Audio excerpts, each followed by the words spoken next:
On June 18th, I arrived in Caracas, the city that Carl Whiteman has made his home.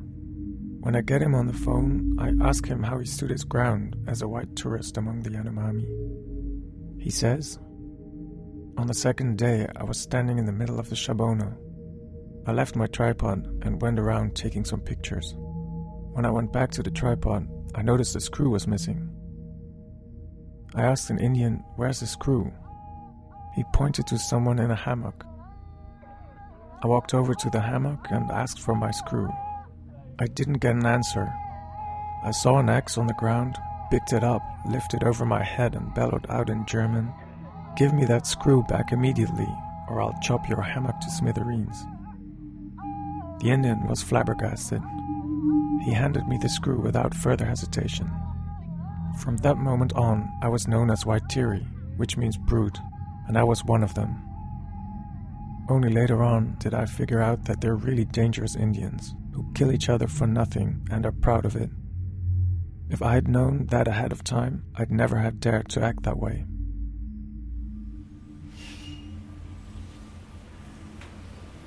Can you explain why foreigners like us, white people, are so interested in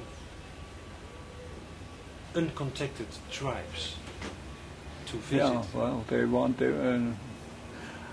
I don't know, I'm not an anthropologist, no. I never was interested until I saw, and I saw that something such out of the common and such, something who is almost lost in any place of the world, with a few very special exceptions where they still are natural to their old beliefs as they were. No?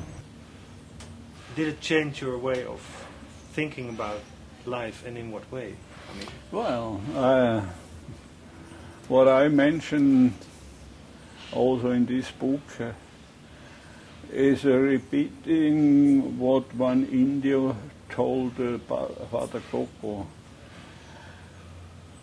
He said to Father Coco, after having been in Caracas a couple of times, the chief of the Indians, no? And he hadn't been in Rome, received by the Pope, no? And he was in Turin, and so he had seen some of Italy and have seen Caracas. And when he was back on the Orinoco one evening, sitting on the shore of the Orinoco with Father Coco, he told Father Coco, "You know, Father Coco, you strangers, you have many very good things like outboard motors, you have fish hooks, you have machete, you have axes, and you have flashlights, and a lot of very good things, but you don't know how to live your life. That we know better." No? And he was dead right. No? I don't say I would like to go there and live the way they live. We couldn't go back, but the basic idea is right.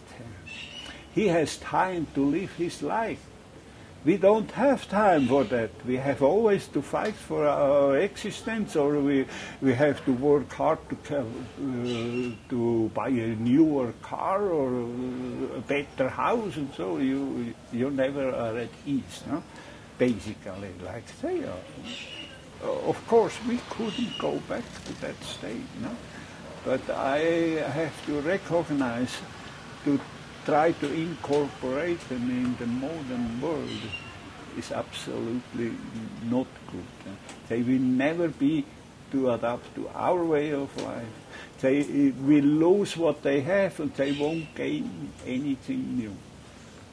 And I'm not interested in going back, because when I saw them year before last, I didn't even take one picture of them. All are clothed with dirty clothes, and they want to take pictures. It's over. That doesn't exist anymore. Maybe for an anthropologist it might still be interesting. For me, as a maker of documental and beautiful pictures, not much not much left over. And I think how fascinating that was. Now they are, 40 years ago there were aristocrats of the jungle, no? And now they are beggars of the jungle. The change from aristocrat to beggar is quite big, no?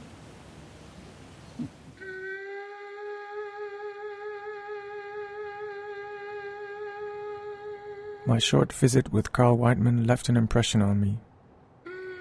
For days afterwards, I could still picture him screaming with the axe. What would I do in a situation like that? Arguing with aggressive Indians didn't strike me as a very attractive prospect in the least. If I were to find the real Yanomami, wasn't it my duty to leave them in peace? But it's over. It doesn't exist anymore, he'd said.